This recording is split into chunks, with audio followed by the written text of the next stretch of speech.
Good morning, everybody. How are you today? I know that you are excited to listen on our discussion for this day. Our topic to be discussed is all about lesson in English. And if you are willing to learn, all you need to do is to finish this video. Our topic for today is about using be-verbs. Examples are is, are, was, were correctly in a sentence. For our male competency, use the be-verbs am, is, are, was, and were correctly in a sentence. Let us start with what I know. Here is the direction. Choose the correct be-verb in the box below to complete each sentence. Write your answer on your paper. Number 1. I blank ready to start my day. Number 2. She blank waiting for me at the lobby last Friday. Number 3. Sir Ramon blank teaching English lesson today. Number 4. The children blank happy when they got high score in test. And number 5. My parents blank going to the market this weekend.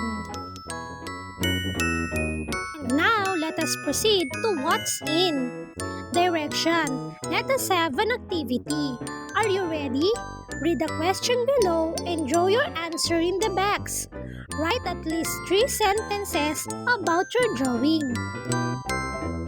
The title of our activity is Imagine and Explain. Here is the question. What is your favorite animal and why?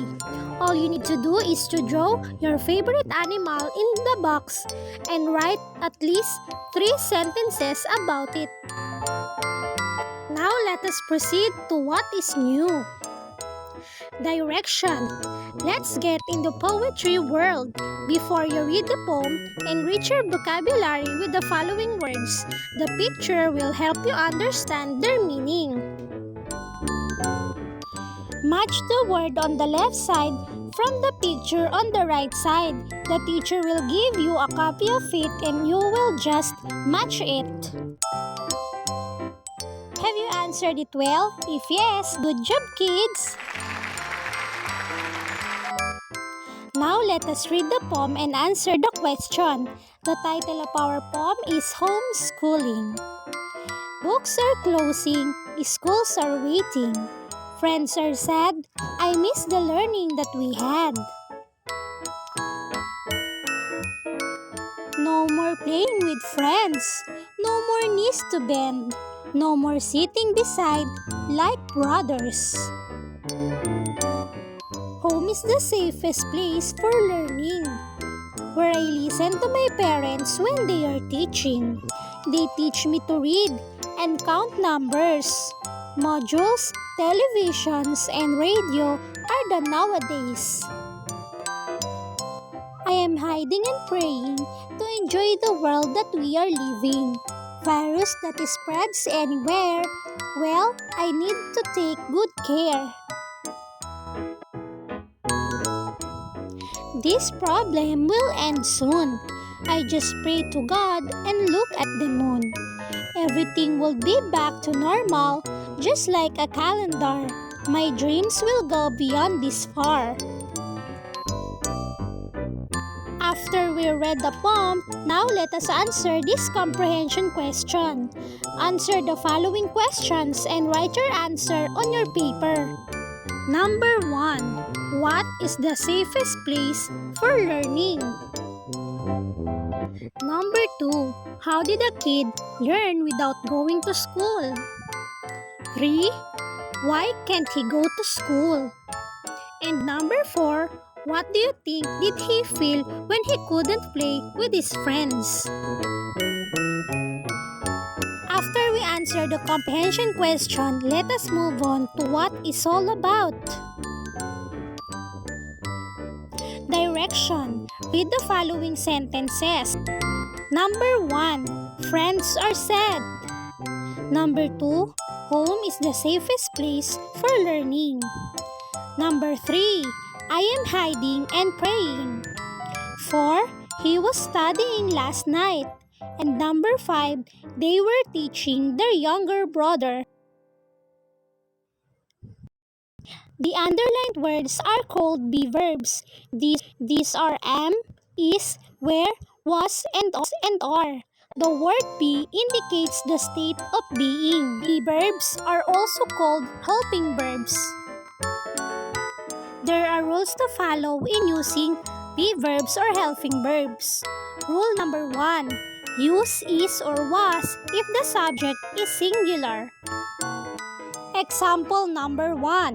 The school is waiting. The subject in the sentence is the school, and school is a singular noun. That's why we are using the be-verb is, because is a be-verb which is singular in form. Another example, he was studying last night. Our subject is he, and it is singular. That's why we are using the be-verb was.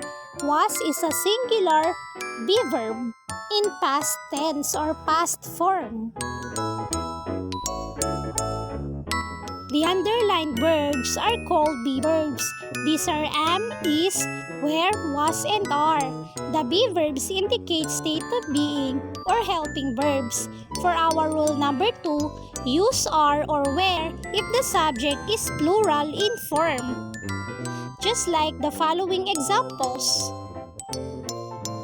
First example, friends are sad. The subject in this sentence is the word friends. It indicates plural subject. And our be-verb is are.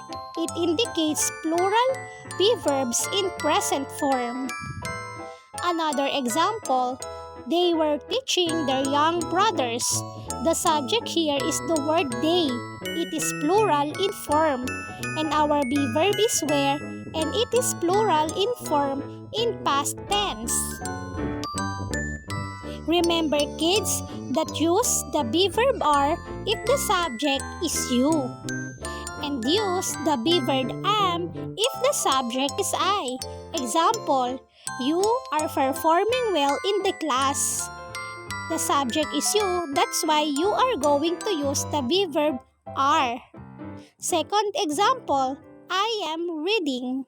In this sentence, I is our subject, that's why we will use the be-verb am. We need to also remember that we use the verb where if the subject is you, and use the verb was if the subject is I in past form. Example, you were painting when your friends arrived. Our subject is the word you, that's why we are going to use the be-verb where, because we are in past form. Another example, I was studying all day yesterday. The subject is the word I. The be-verbs that we are going to use is the word was, because it was in past form. Now let us move on to what I can do. Direction. Read the story about Miguel and see how he prepared for the big day. Identify the be-verbs in the story and write it on your paper. The title of our story is about Miguel's birthday party. Miguel was preparing for his birthday and he was very excited, so he woke up early. Today is June 8th. I am 8 years old now. His parents greeted him. Happy birthday, Miguel! What do you want for your birthday?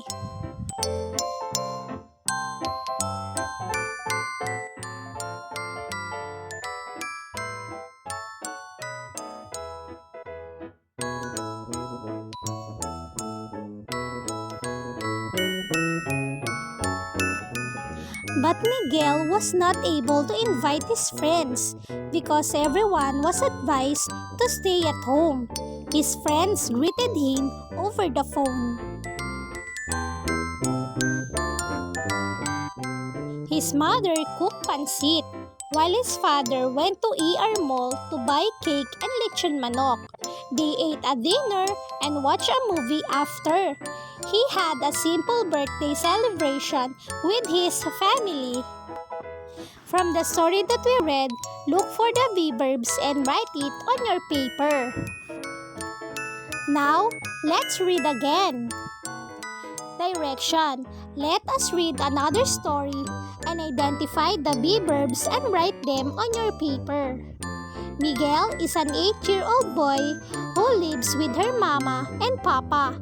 He loves animals. One day, Miguel went home from school. His parents were waiting for him to arrive.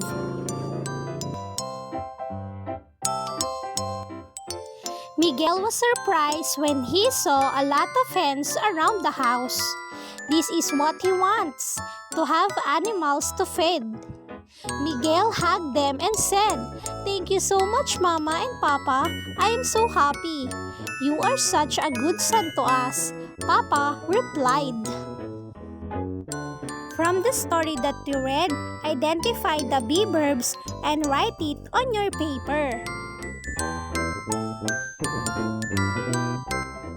And now here is another activity.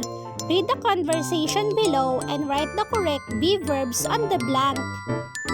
Nico, I blank so excited for the big day. Are you excited too? Yes, Mila blank assigned to buy some items for the party yesterday. What is your assignment? Nico, I blank in charge in decorating the hall. How about you? Miguel, Teacher Chona blank telling me earlier that I blank her assistant. Let us enhance our understanding. What's more? Complete the sentence. Complete each sentence by writing the correct form of V-verbs. Write your answer on your paper. Number 1. Our teacher, Mrs. Semora, blank absent last Monday. Number 2.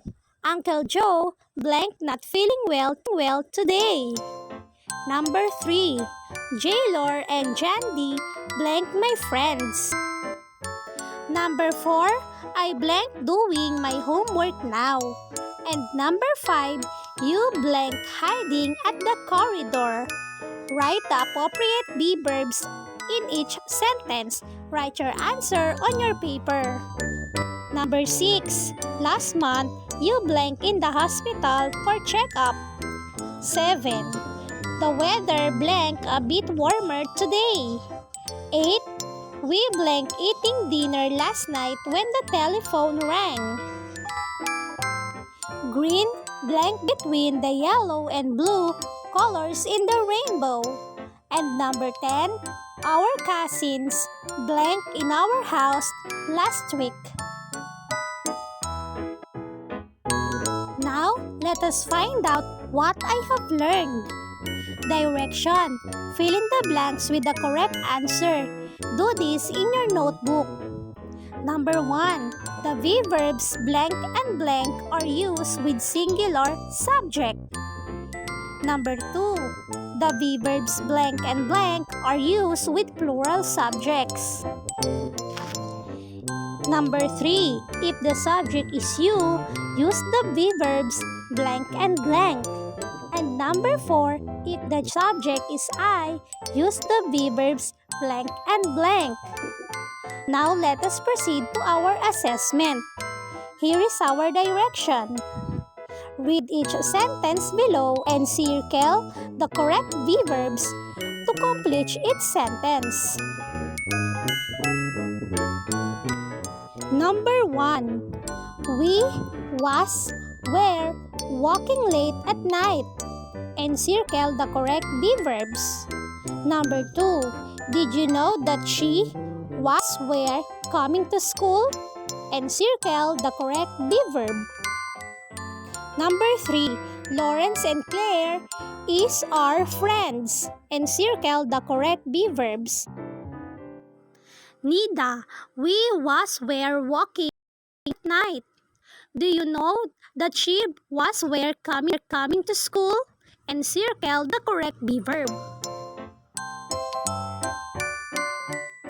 Number 5. Anna and Lisa answer quickly the teacher's question. Can you say that they is smart? And circle the correct answer. Number 6. I were surprised when I saw my grade in English. And circle the correct answer. 7. We are not afraid of the giant birds. And circle the correct be-verb. Number 8. I is lucky to have a caring friend. Choose the correct be-verb. Number 9. He are the famous actor in the country. And number 10. You were there to comfort your friend. For our additional activities, V-verbs in sentences. Direction, copy the composition below on your notebook. Complete it with the correct V-verbs in the box. Is, are, am, was, and where. Last Christmas, I blank with my lolo and lola. They blank so happy when I gave them gifts. Lola blank surprised because she received a beautiful dress. Now, they blank not here anymore. They blank in heaven. I blank is still thankful that I was with them last Christmas. Lola blank the loveliest woman I ever know. And that ends our discussion for today. Thank you kids for watching our video lesson for this day. I hope that this helped you better understand our lesson in English. Thank you kids. Until next time.